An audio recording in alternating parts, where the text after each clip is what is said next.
નમસ્કાર વિદ્યાર્થી મિત્રો, કેમ છો? આનંદ માને. આજે આપણે 11th સાયન્સમાં થર્મોડાયનેમિક્સ એટલે કે રાસાયણિક ઉષ્માગતિશાસ્ત્રની ચર્ચા આગળ વધારીશું. લાસ્ટ લેક્ચરમાં આપણે સીપી અને સીવી વચ્ચેના સંબંધની ચર્ચા કરેલી. નેક્સ્ટ કેલરી મિતિ કે જેમાં ડેલ્ટા એચ અને ડેલ્ટા યુ ના માપનની ચર્ચા કરેલી. બોમ્બ કેલરીમીટર અચળ પદે કાર્ય કરતું સાધન છે. મીન્સ ત્યાં જે આપણે ઉર્જા માપીએ છીએ તે આંતરિક ઉર્જાનો ફેરફાર ડેલ્ટા યુ મેળવીએ છીએ. જ્યારે અચળ દબાણે કાર્ય કરતું સાધન કે જેને આપણે કેલરીમીટર તરીકે ઓળખીએ છીએ તેમાં ડેલ્ટા એચ નું માપન કરીએ છીએ. ડેલ્ટા એચ પરથી ડેલ્ટા યુ કે ડેલ્ટા યુ પરથી ડેલ્ટા એચ ની આપણે માહિતી મેળવી શકીએ છીએ.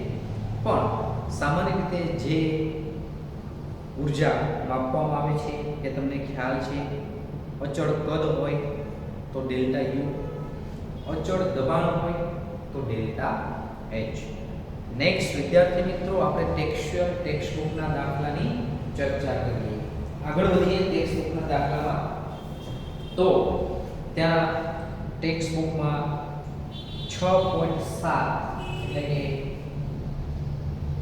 7નો દાખલો છે. શું છે દાખલો?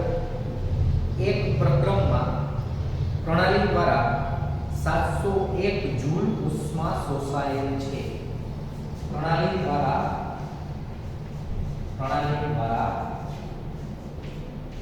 701 જૂલ ઉષ્મા શોષાયેલ છે. Therefore, Q is equal to plus, કારણ કે પ્રણાલી દ્વારા ઉષ્મા શોષાયેલ છે. કેટલું મૂલ્ય છે? 701 જૂલ. નેક્સ્ટ 394 જૂલ કાર્ય પ્રણાલી દ્વારા થયું છે. પ્રણાલી દ્વારા કાર્ય થયું છે. પ્રણાલી દ્વારા કાર્ય થયેલ છે. એટલે તમને ખ્યાલ છે પ્રણાલી દ્વારા કાર્ય હોય તો W મૂલ્ય આપણે માઈનસ લઈએ છીએ. W is equal to minus 394 joule. તો સિમ્પલ પ્રક્રમની આંતરિક ઉર્જામાં થતો તફાવત શું છે? આંતરિક ઉર્જામાં થતો તફાવત મેળવવાનો છે અને આંતરિક ઉર્જામાં થતા તફાવત માટેનું સૂત્ર છે આંતરિક ઉર્જામાં થતો તફાવત ઉષ્માગતિશાસ્ત્રના પ્રથમ નિયમ મુજબ delta U is equal to Q plus W. Therefore, delta U is equal to Q નું મૂલ્ય પ્લસ 701 જૂલ અને W નું મૂલ્ય માઈનસ 394 જૂલ છે. આ બને જો તમે સાદો બાકશો તો પ્રણાલીની આંતરિક ઉર્જામાં થતો તફાવત, આંતરિક ઉર્જામાં થતા તફાવતનું એ જે મૂલ્ય છે એ મૂલ્ય આવે છે 307 જૂલ, 307 જૂલ. પ્રણાલીની આંતરિક ઉર્જા આટલી વધે છે. ફરીથી પ્રણાલી ઉષ્મા કેટલી શોષે છે? તો 701 જૂલ ઉષ્માનું શોષણ કરે છે અને એમાંથી કાર્ય કેટલું કરે છે? પ્રણાલી દ્વારા થતું કાર્ય 394 જૂલ. કોઈ વ્યક્તિ આટલા રૂપિયા મેળવે છે અને એમાંથી આટલા વાપરે છે તો બાકી રહેલો ફેરફાર કેટલો થશે? Delta you is equal to 307 joule. આ ટેક્સ્ટબુકનો સ્વાધ્યાયનો દાખલો છે 6.7 એટલે કે 7નો દાખલો આપેલો છે. એકદમ સરળ દાખલો છે. નેક્સ્ટ ના પછીનો દાખલો 6.8 મીન્સ 8નો દાખલો છે. એકદમ સરળ દાખલો છે. સાયનેમાઇડ NH2CN સોલિડ ની ડાય ઓક્સિજન સાથેની પ્રક્રિયા બોમ્બ કેલરીમીટરમાં કરવામાં આવી. તમને ખ્યાલ છે બોમ્બ કેલરીમીટરમાં જે આપણે ઉષ્મા માપીએ છીએ જેને આપણે આંતરિક ઊર્જાનો ફેરફાર કહીએ છીએ, તો સાયનેમાઇડ ત્યાં સોલિડ લખેલું છે પણ રિએક્શનમાં ગેસ છે. NH2Cl રિએક્શનમાં ગેસ આપેલું છે એટલે હું ગેસ લખું છું. ઓક્સિજન વાયુની હાજરીમાં પ્રક્રિયા થાય છે. તમને સમીકરણ આપેલું છે સાયનેમાઇડ એટલે NH2Cl ગેસ ઓક્સિજનની હાજરીમાં થતી પ્રક્રિયા છે. નેક્સ્ટ એકદમ સરળ. શું ઉત્પન્ન થશે? તો પહેલા તો કાર્બન ઓક્સિજન સાથે પ્રક્રિયા કરીને કાર્બન ડાયોક્સાઇડ વાયુ મુક્ત કરે છે. બીજું, આ બંને નાઇટ્રોજન પ્રક્રિયા કરીને નાઇટ્રોજન વાયુ પણ મુક્ત થાય છે. અને ત્રીજું, H2O લિક્વિડ મુક્ત થાય છે. H2O liquid. અને આ સમીકરણને સંતુલિત કરશો તો જમણી બાજુ 2 અને 1 3 ઓક્સિજન છે. 3 ઓક્સિજન લાવવા હોય તો અહીંયા 3 2 વડે ગુમાવડે આ સંતુલિત સમીકરણ છે. અને આ સમીકરણ માટે તમને ડેલ્ટા U નું મૂલ્ય આપી દીધું છે. Delta U is equal to -742.7 કિલોજૂલ પર. આ પ્રમાણે તમને ડેટા આપેલા છે તો તમારે એના એન્થાલ્પીનો ફેરફાર કરવાનો છે. ડેલ્ટા H આપણે કાઉન્ટ કરવાનું છે. હવે વિદ્યાર્થી મિત્રો તમને ખ્યાલ છે ડેલ્ટા H અને ડેલ્ટા U ને સાંકળતા બે સમીકરણો. Delta H is equal to delta H is equal to delta U plus P delta V. જો પદનો ફેરફાર આપેલો હોય તો એન્થાલ્પી પરથી આંતરિક ઊર્જા કે આંતરિક ઊર્જા પરથી એન્થાલ્પી મેળવવા માટેનું આ સમીકરણ છે. પણ જો પદનો ફેરફાર આપેલો ન હોય તો delta H is equal to delta U plus delta N of G RT. આ આંતરિક ઊર્જા પરથી એન્થાલ્પી પરથી આંતરિક ઊર્જા મેળવી શકાય. પણ વાયુ જે પ્રક્રિયા છે તેના મોલના ફેરફારને આધીન તમને ખ્યાલ છે આ સમીકરણનો ઉપયોગ કરીને આપણે સૌપ્રથમ ડેલ્ટા N of G મેળવવાનો થશે. તો ડેલ્ટા N of G નું સમીકરણ આ થશે delta N of G is equal to NP minus NR વાયુ નિપજના બળ માઈનસ વાયુ પ્રક્રિયકના બળ. વાયુ નિપજના બળ માઈનસ વાયુ પ્રક્રિયકના બળ. તો જોઈ શકાય છે વાયુ નિપજના બળ ટૂંકમાં કહીએ તો આ લિક્વિડ છે એને ધ્યાનમાં લેવાનું ન. તો વાયુ નિપજના બળ 1 મોલ કાર્બન ડાયોક્સાઇડ અને 1 મોલ નાઇટ્રોજન ટોટલ 2 મોલ છે. એમાંથી 1 મોલ સાયનેમાઇડ અને 1.5 મોલ ઓક્સિજન એટલે કે 2.5 તમારે બાદ કરવાના છે. આ બંને થઈને તમારે ડેલ્ટા N નું મૂલ્ય આવશે -0.5 મોલ. -0.5 મોલ. હવે એન્થાલ્પી અને ઉષ્માગતિશાસ્ત્રના પ્રથમ નિયમ મુજબ એન્થાલ્પી અને ઉષ્માગતિશાસ્ત્રના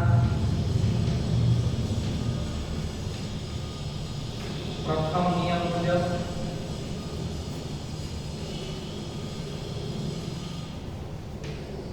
શું થશે? એન્થાલ્પી અને ઉષ્માગતિશાસ્ત્રના પ્રથમ નિયમ મુજબ delta H is equal to delta U plus delta N of G RT.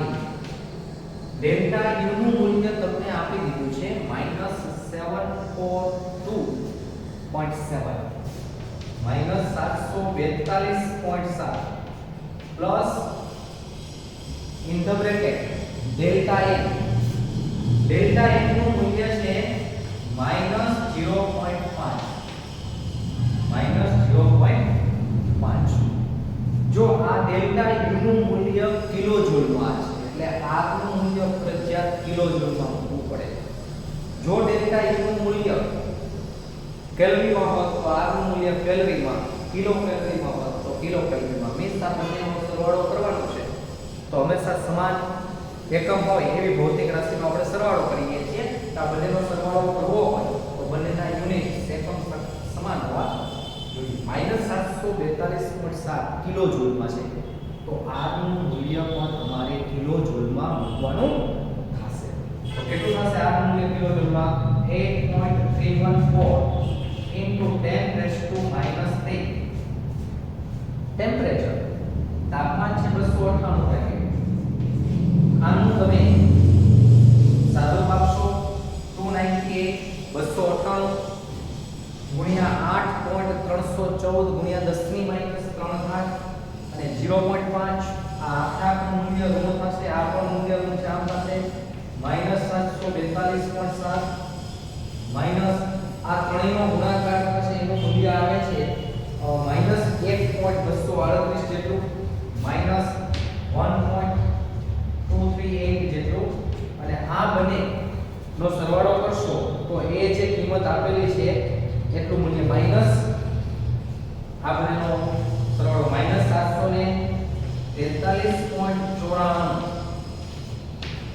એકમ તમને ખ્યાલ છે કિલો જૂલ, કારણ કે કિલો જૂલ માં બધા ડેટા આપેલા છે એટલે આ જે મૂલ્ય થશે એનો એકમ થશે કિલો જૂલ. એન્થાલ્પીમાં થતો ફેરફાર આ પ્રમાણે મેળવી શકાય છે. તો સાયનેમાઇડની જ્યારે ઓક્સિજનની હાજરીમાં સંપૂર્ણ દહનની પ્રક્રિયા થાય છે એ સમયગાળા દરમિયાન થતો આંતરિક ઊર્જાનો ફેરફાર તમને આપેલો, આંતરિક ઊર્જાનો ફેરફાર તમને આપેલો, એન્થાલ્પીનો ફેરફાર આપણે મેળવવાનો હતો અને એ એન્થાલ્પીના ફેરફાર મેળવવા માટેના સમીકરણ પરથી આપણે એન્થાલ્પીનો ફેરફાર મેળવેલો છે -743.94 કિલો જૂલ. યાદ એ રાખવાનું છે કે સાયનેમાઇડ રકમ જે આપેલી છે એ રકમમાં સાયનેમાઇડ સોલિડ લીધો છે, જ્યારે અહીંયા એ સાયનેમાઇડ ગેસિયસ સ્ટેટમાં આપણે અહીંયા ગેસિયસ સ્ટેટમાં લઈને એ ગણતરી કરેલી છે, ત્યારે આ પ્રકારે આપણને એ જવાબ પ્રાપ્ત થાય છે. તો આ પ્રમાણે સહેલાઈથી આ દાખલો ગણી શકાય. એન્થાલ્પી અને ઉષ્માગતિશાસ્ત્રના પ્રથમ નિયમ delta H is equal to delta U plus delta N of GRT પરથી આ ડેટા આપણે મેળવેલો છે. નેક્સ્ટ એના પછીનો દાખલો આપેલો છે ટેક્સ્ટ બુકમાં, સ્વાધ્યાયનો દાખલો છે 6.9 જેની આપણે ચર્ચા કરીએ. રકમ આ પ્રમાણે છે 60 ગ્રામ એલ્યુમિનિયમનું તાપમાન 35°C થી 55°C સુધી વધારવા માટે જરૂરી ઉષ્માની કિલોજૂલની સંખ્યા ગણો. એલ્યુમિનિયમની મોલર ઉષ્મા ધારિતા તમને આપી દીધી છે અને એ મૂલ્ય છે 24 જૂલ પર મોલ પર કેલ્વિન. નેક્સ્ટ એના પછીનો દાખલો આપણે ચર્ચા કરીએ છીએ 6.9 એટલે કે નવમો દાખલો છે સ્વાધ્યાયનો. 60 ગ્રામ એલ્યુમિનિયમનું તાપમાન 35°C થી 55°C સુધી વધારવા માટે ઉષ્માની ગણતરી કરવાની છે. એલ્યુમિનિયમની મોલર ઉષ્મા ધારિતા, એલ્યુમિનિયમની મોલર ઉષ્મા ધારિતા તમને આપી દીધી છે અને એ છે 24 જૂલ પર મોલ ઇન્ટુ કેલ્વિન. આ પ્રકારે છે મોલર ઉષ્મા ધારિતા આપી દીધી છે. તમને એલ્યુમિનિયમનું દળ પણ આપી દીધું છે, એલ્યુમિનિયમનું દળ, તો એના પરથી એલ્યુમિનિયમના મોલ મળી જશે. એલ્યુમિનિયમના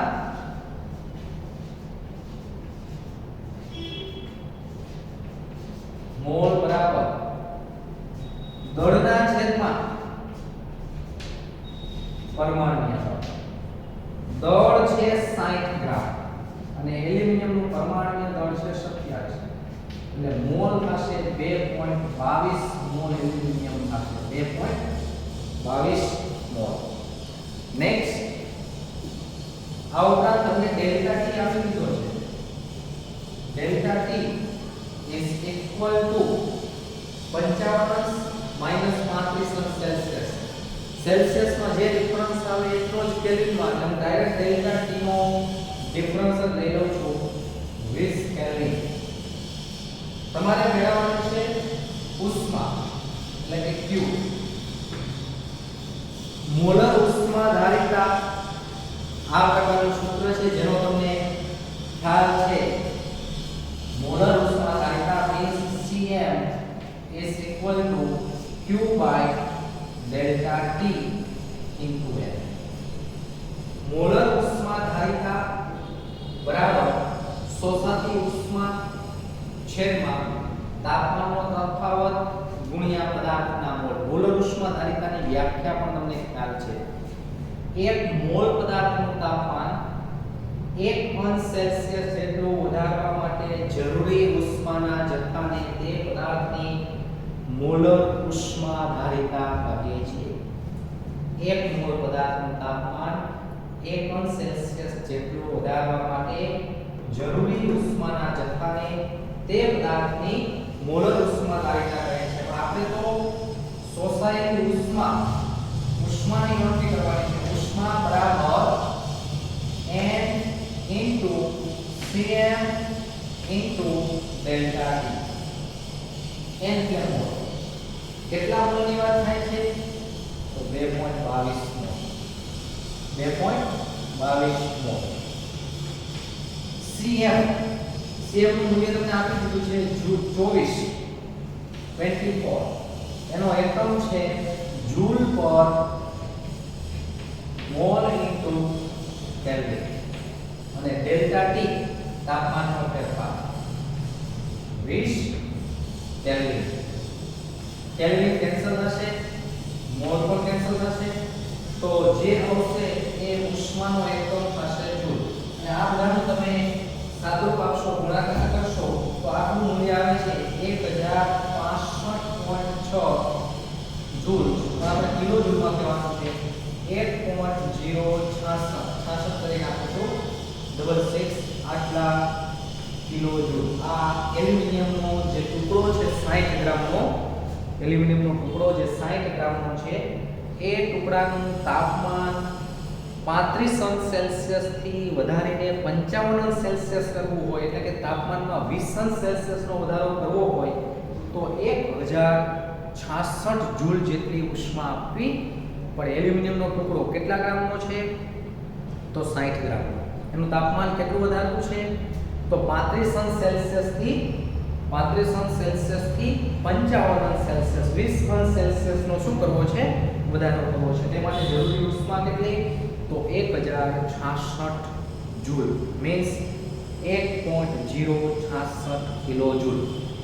નેક્સ્ટ વિદ્યાર્થી મિત્રો, એના પછીનો દાખલો આપેલો છે 10મો દાખલો 6.10 એટલે કે 10મો દાખલો. એક મોલ પાણીને 10 અંશ સેલ્સિયસ થી -10 અંશ સેલ્સિયસ તાપમાને ઠારવામાં આવે છે તો થતો એન્થાલ્પીનો ફેરફાર ગણો. 0 અંશ સેલ્સિયસ તાપમાને ફ્યુઝન એન્થાલ્પી, ગલન એન્થાલ્પી તમને આપી દીધી છે. ગલન એન્થાલ્પી કેને કહેવાય?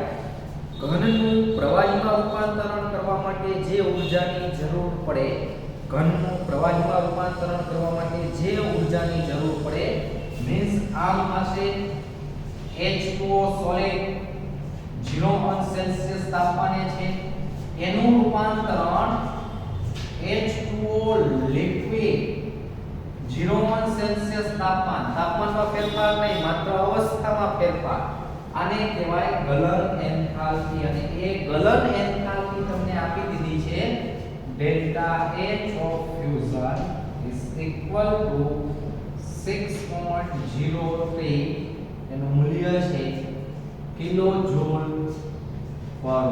અને આપણે 1 મોલ પાણીની જ વાત થાય છે. 1 મોલ પાણી છે એનું તાપમાન 10 અંશ સેલ્સિયસ છે અને એમાં 1 મોલ બરફ બને એનું તાપમાન -10 અંશ સેલ્સિયસ તાપમાન લાવવું છે તો આ દરમિયાન ટોટલી એન્થાલ્પીનો ફેરફાર કેટલો થશે? નેક્સ્ટ આગળ ડેટા તમને આપી દીધા છે. H2O લિક્વિડ માટે Cp નું મૂલ્ય આપી દીધું છે 75.3 જૂલ પર મોલ ઇન્ટુ કેલ્વિન. અને નેક્સ્ટ H2O સોલિડ માટે પણ ડેટા આપી દીધા છે. ટૂંકમાં આ રીતે થશે, એકદમ સરળ. તમારી પાસે H2O લિક્વિડ પાણી છે, પણ એ પાણીનું તાપમાન 10 અંશ સેલ્સિયસ છે, તો પહેલા સ્ટેપમાં આપણે શું ફેરફાર કરવાનું છે? તો પહેલા સ્ટેપમાં H2O લિક્વિડ જે પાણીનું તાપમાન 10 અંશ સેલ્સિયસ છે, એ પાણીનું તાપમાન H2O લિક્વિડ પાણી જ રાખવાનું છે, પણ પાણીનું તાપમાન 10 અંશ સેલ્સિયસ થી 0 અંશ સેલ્સિયસમાં કન્વર્ટ કરવાનું છે. મીન્સ તાપમાન ઘટાડવામાં આવે છે, ઉષ્માક્ષેપક પ્રક્રિયા થશે, ડેલ્ટા H નું મૂલ્ય આવશે ઋણ. જો તાપમાનમાં વધારો થતો હોય તો પ્રણાલી ઉષ્મા મેળવતી હોય, ઉષ્મા શોષક પ્રક્રિયા થતી હોય, ત્યાં ડેલ્ટા H નું મૂલ્ય આવે ધન. અહીંયા તાપમાનમાં ઘટાડો થાય છે, ઉષ્માક્ષેપક પ્રક્રિયા થાય છે, માટે ડેલ્ટા H નું મૂલ્ય આને આપણે કહીએ ડેલ્ટા H1. ડેલ્ટા H1 નું મૂલ્ય આવશે ઋણ. હવે 0 અંશ સેલ્સિયસ તાપમાન ધરાવતું પાણી બને છે. 10 અંશ સેલ્સિયસ તાપમાન ધરાવતું પાણી હતું, એમાંથી 0 અંશ સેલ્સિયસ તાપમાન ધરાવતું પાણી બને છે. પણ હવે એ પાણીનું રૂપાંતરણ H2O સોલિડ બરફમાં કરવામાં આવે છે. બીજું સ્ટેપ, તાપમાન તો એ જ 0 અંશ સેલ્સિયસ. બરફમાંથી પાણી બનાવવું હોય તો એ પ્રક્રિયા ઉષ્મા શોષક થાય. બરફને પીગાળવું હોય ને પાણીમાં રૂપાંતરિત કરવું હોય તો ત્યાં ઉષ્મા આપવી પડે પ્રણાલીને. મીન્સ એ પ્રક્રિયા ઉષ્મા શોષક થશે. પણ વિરુદ્ધ પ્રોસેસ છે, પાણીનું રૂપાંતરણ બરફમાં થાય છે, તો એ પ્રક્રિયા ઉષ્મા ક્ષેપક થશે, અને એ મૂલ્ય પણ આવશે ઋણ, જેને આપણે કહીશું ડેલ્ટા H2. પહેલા પાણીના તાપમાનમાં ઘટાડો 10 અંશ સેલ્સિયસ થી 0 અંશ સેલ્સિયસ ઉષ્માક્ષેપક પ્રક્રિયા, પછી પાણીનું રૂપાંતરણ બરફમાં, તાપમાન એટલું ને એટલું, એ પણ પ્રક્રિયા ઉષ્માક્ષેપક, એટલે ડેલ્ટા H નું મૂલ્ય ઋણ આવશે. નેક્સ્ટ થર્ડ વન, ત્રીજું સ્ટેપ, ત્રીજું સ્ટેપ શું થશે? H2O સોલિડ માંથી H2O સોલિડ, પણ તાપમાન હતું 0 અંશ સેલ્સિયસ, એની જગ્યાએ -10 અંશ સેલ્સિયસ. તાપમાન ઘટ્યું, ઉષ્માક્ષેપક પ્રક્રિયા, તો ડેલ્ટા H3 નું મૂલ્ય પણ ઋણ આવે છે. અને આ પ્રક્રિયા માટે જો પ્રક્રિયા એક સ્ટેપનો વિચાર કરતા હોય તો આને આપણે કહીશું ડેલ્ટા H ટોટલ. સિમ્પલ, એકદમ સરળ પ્રક્રિયા છે. આ લખી શકો તમે. આખી પ્રક્રિયામાં થતો ટોટલ એન્થાલ્પીનો ફેરફાર is equal to delta H1 plus delta H2 plus delta H3. delta H1 plus delta H2 plus delta H3. ધારો કે આપણે કહીએ સમીકરણ નંબર 1. ત્રણ તત્વો. પહેલો તત્વો છે કે જેમાં તાપમાનમાં ઘટાડો કરવામાં આવે છે. બીજો તત્વો છે કે જેમાં પ્રવાહીનું રૂપાંતરણ ઘનમાં થાય છે, એ પણ ઉષ્માક્ષેપક. ત્રીજો તત્વો છે ઘનમાંથી ઘન જ છે, પણ ત્યાં ફરી પાછું તાપમાનમાં ઘટાડો કરવામાં આવે છે. તો આ ત્રણેય સ્ટેપ, ત્રણેય તત્વોનો સરવાળો કરવામાં આવે તો આપણે જે ટોટલ એન્થાલ્પીનો ફેરફાર જોઈએ છે એ ટોટલ એન્થાલ્પીના ફેરફારની ગણતરી કરી શકીએ. 3 સ્ટેપ છે, જોઈએ એક પછી એક સ્ટેપ. હવે આપણને જે ડેટા આપેલા છે એ ડેટાની આપણે સહાય લઈ અને આગળ વધીએ. સૌપ્રથમ તો આપણે H2O લિક્વિડ 10 સેલ્સિયસ તાપમાન ધરાવતું પાણી હતું, એનું તમારે 0 સેલ્સિયસ તાપમાન ધરાવતા પાણીમાં જ રૂપાંતરણ કરવાનું છે. તો આના માટે તમારે ડેલ્ટા H મેળવવાનું છે. ડેલ્ટા H નું સૂત્ર છે delta H is equal to Cp into delta T. આ Cp તમને આપી દીધી છે, જો ત્યાં તમને ડેટામાં આપેલું છે આ પ્રમાણે Cp એટલે કે અચળ દબાણે ઉષ્માધારિતા H2O લિક્વિડ માટેની આપેલી છે. આ પ્રકારે થશે H2O liquid is equal to કેટલી ઉષ્માધારિતા આપેલી છે અચળ દબાણે ઉષ્માધારિતા તો 75.3 એનું મૂલ્ય છે જૂલ પર મોલ ઇન્ટુ કેલ્વિન આ રીતે છે તો હવે તમે આના પરથી delta H1 is equal to Cp into delta T તો Cp તો આપણી પાસે છે 75.3 delta T એટલે કે T2 T1 અંતિમ તાપમાનમાંથી પ્રારંભિક તાપમાન બાદ કરવાનું છે અંતિમ તાપમાન એટલે 273 કેલ્વિન એમાંથી 283 કેલ્વિન તમે બાદ કરો એટલે -10 કેલ્વિન થશે અહીંયા કેલ્વિન છેદમાં છે અહીંયા કેલ્વિન અંશમાં છે એટલે કેલ્વિન કેન્સલ થશે એક્ઝેક્ટ એકમ યુનિટ્સ લખવું હોય તો આ રીતે લખી શકાય આનો એકમ જૂલ પર મોલ ઇન્ટુ કેલ્વિન અહીંયા થશે -10 કેલ્વિન કેન્સલ થશે એટલે જૂલ પર મોલ એકમ આવશે અને એ મૂલ્ય આવે છે -753 એકમ છે જૂલ પર મોલ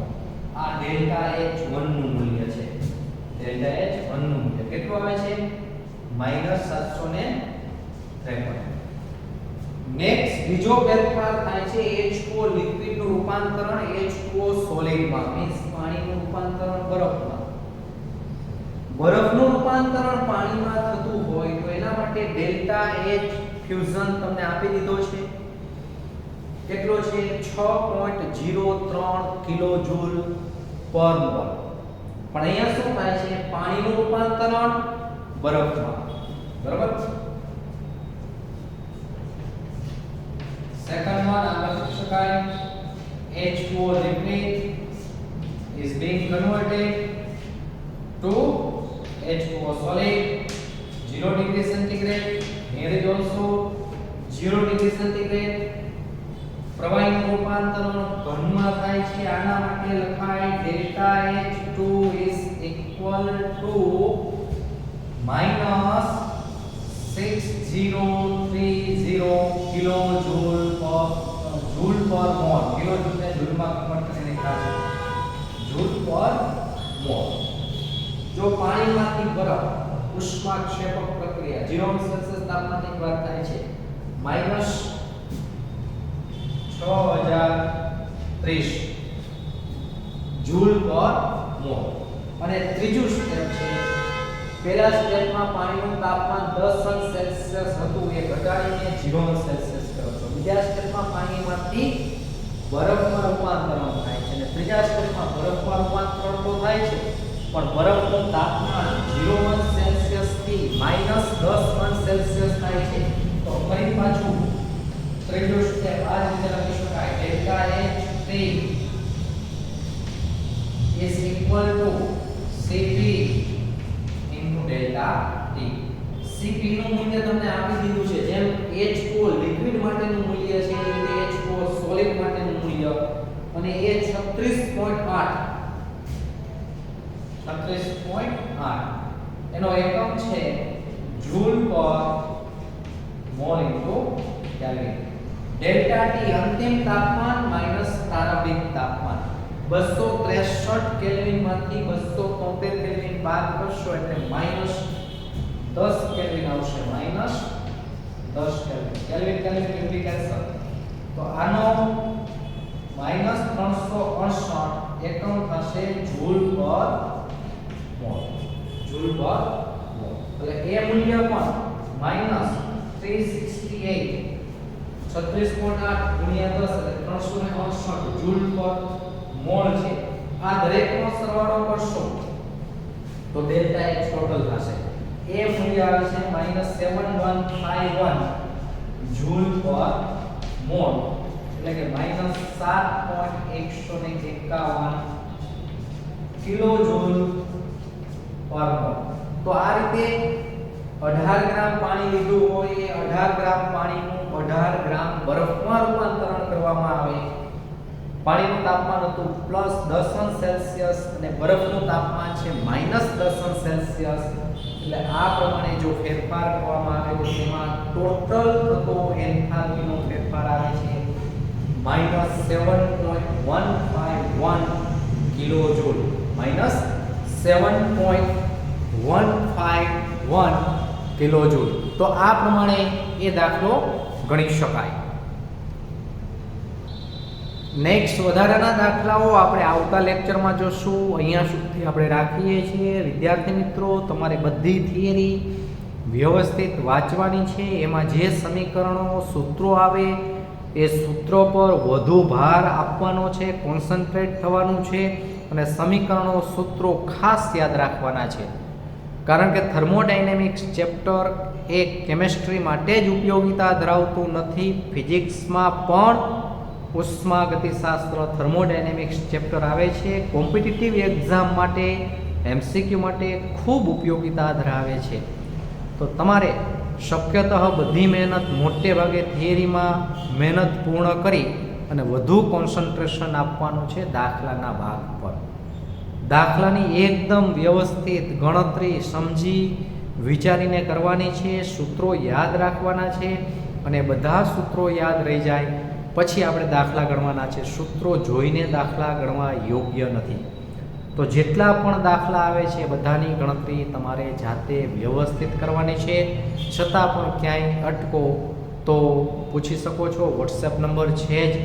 ક્વેરી આવે ત્યારે ગમે ત્યારે તમે વોટ્સએપ કરી શકો છો, પણ વ્યવસ્થિત તૈયારી કરજો. કારણ કે આ ચેપ્ટરની ફિઝિક્સ માટે પણ એટલી જ ઉપયોગિતા છે જેટલી અત્યારે આપણે કેમેસ્ટ્રીમાં ઉપયોગિતા ધરાવે છે. બે જગ્યાએ એમસીક્યુ કોમ્પિટિટિવ એક્ઝામમાં પૂછી શકાય. તો વિદ્યાર્થી મિત્રો, આપણે અહીંયા સુધી રાખીએ છીએ. વધુ આપણે આવતા લેક્ચરમાં જોશું.